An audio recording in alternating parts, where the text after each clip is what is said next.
All right, let's dive right into this explainer. And instead of giving you a neat little roadmap of what to expect today, we're just going to jump straight into the deep end. We're looking at a really fascinating piece of source material today called Random Talk about Unconventional Thinking, authored by Xu Feng. And right from the jump, it completely challenges our baseline reality. I mean, it strips away our daily routines and forces us to look at literally the largest canvas possible. So are you ready? Where do people come from and where do they go? What's the actual essence of life? What's the goal? Like, what is the true value and meaning of your life right this very second? Is life entirely accidental? Is death completely inevitable? Is there a strict causal relationship between life and death? Or do all the phenomena in nature just happen randomly? Or, hey, are they predestined? How was the universe actually born? Is there a greatest creator out there? Are there gods, Buddhas, angels, and demons watching over us? Or are we just completely alone in this massive cosmic expanse? Section 1. The Ultimate Human Questions. Okay, take a breath. I know that is a super heavy way to start, but for thousands of years, the absolute greatest sages, philosophers, and thinkers across all ethnic groups have been exploring these exact mysteries. They've been desperately searching for the true meaning of life. Yet, as our source material points out, the definitive answer is still incredibly far from us. We've built entire civilizations around these inquiries, but the fundamental truths, they just seem to slip right through our fingers. And we aren't just asking spiritual questions about the essence of living or if death is inevitable. We're crossing over into massive scientific doubts too. Like, why did Albert Einstein, literally one of the greatest minds in history, doubt quantum mechanics? Does the uncertainty principle actually mean our universe is fundamentally disordered? And biologically, did life really just evolve from basic organisms over billions of years, or was it created? The text brilliantly shows us that these aren't just separate little categories of thought. They're all part of the exact same human struggle to figure out our reality. Moving on to Section 2, Clashing Ancient Philosophies. So, historically, when humanity has tried to actually answer these profound questions, the results have been, well, wildly contradictory. We haven't just failed to find a single answer, we've found multiple answers that directly clash with one another, even on the most basic stuff. Take a look at this. On one side, we have the Bible, stating that all animals on Earth are intended for humans and humans are completely permitted to eat their meat. But then on the flip side, we have the Buddhist Shurangama Sutra, which explicitly tells us that we absolutely must not kill animals or eat their meat. Both are deeply revered, foundational texts offering ancient wisdom, yet they give us completely opposite instructions on something as basic as what's for dinner. It really makes you ask, what exactly is going on here? How can ancient wisdom be so at odds?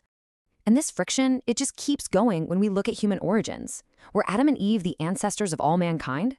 Our source raises a really practical geographical question about this story. Were they also the specific ancestors of American Indians, Asian yellow races, African blacks, and European whites? It forces us to examine whether one localized origin narrative can actually neatly account for the incredibly vast diversity of human populations spread all over the globe. Then we pivot over to the concept of destiny itself. Does everyone have a set trajectory in life? And if they do, can it be changed? What exactly did the ancient philosopher Lao Tzu mean by Tao in the Tao Te Ching? Can a person truly become immortal by attaining this Tao? The real takeaway here is that whether we're looking at the Bible, Buddhism, or the Tao Te Ching, human history is just packed with these massive, unanswered, and totally clashing inquiries. We've spent millennia looking backward for the ultimate truth, and what we found is a beautiful but highly contradictory tapestry. Which brings us to Section 3, the limits of modernity. So humanity eventually got pretty tired of just debating philosophy, deciding that if ancient texts couldn't give us a unified answer, hey, maybe modern tools could. Notice how our focus drastically shifted here, from deep philosophical exploration to pure common sense science. For thousands of years, sages were exploring the universe's mysteries through pure thought. But then, in just the last 100 years, industrialization absolutely exploded. We got rapid transportation, then in just recent decades, information technology advanced at breakneck speed. Now, there was a brief window, right around the 1950s and 60s, where something called New Era thinking popped up. It was this faint glimmer of rational thinking trying to bridge the spiritual and scientific worlds. But it just couldn't be widely understood or accepted by the public. Instead, science won out completely. Because, as our source material eloquently argues, the light of science has completely enveloped human consciousness. On one hand, sure, this let people gallop freely and make massive leaps in the physical realm of common sense, But, and this is a huge trade-off, it totally prevented us from entering the higher-level physical realm. We got locked into what we could measure, touch, and engineer. That little glimmer of new-era spiritual rationality, it was completely swallowed up by the glaring, hyper-focused light of modern science. Section 4, the modern human paradox. This scientific revolution, this absolute obsession with the material world, has led to a heavy, exhausting reality that the author diagnoses as the modern human paradox. Just look at this breakdown. On a material level, we have vastly more knowledge and resources than ever before.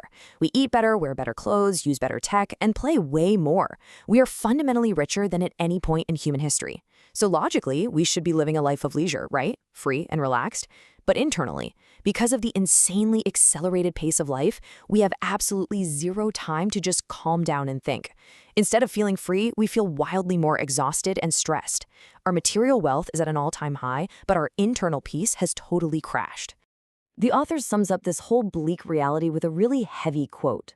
Universities around the world produce millions of college students and graduate students every year. They're basically biological robots. Wow. Think about that for a second. Connect that to your own life, your morning commute, the endless barrage of emails and notifications. We're educated at the absolute highest levels, processed through the best universities, only to pop out as biological robots running endlessly on a treadmill, totally disconnected from those profound, universe-altering questions we started this explainer with. Section 5, Unconventional Thinking. So, why are we stuck? Why are we just exhausted biological robots despite all our incredible wealth? Well, the source points out it's tied directly to how our minds have been programmed to run. We're currently operating on what's called conventional scientific procedures. It's this rigid way of thinking that completely limits our vision to the realm of common sense science. Almost nobody can break out of this deeply ingrained mental cage. I mean, this conventional thinking is exactly what builds our skyscrapers and smartphones, sure, but it's also the exact thing preventing us from making true breakthroughs in understanding the meaning of life. We're literally using the wrong tool to search for our purpose.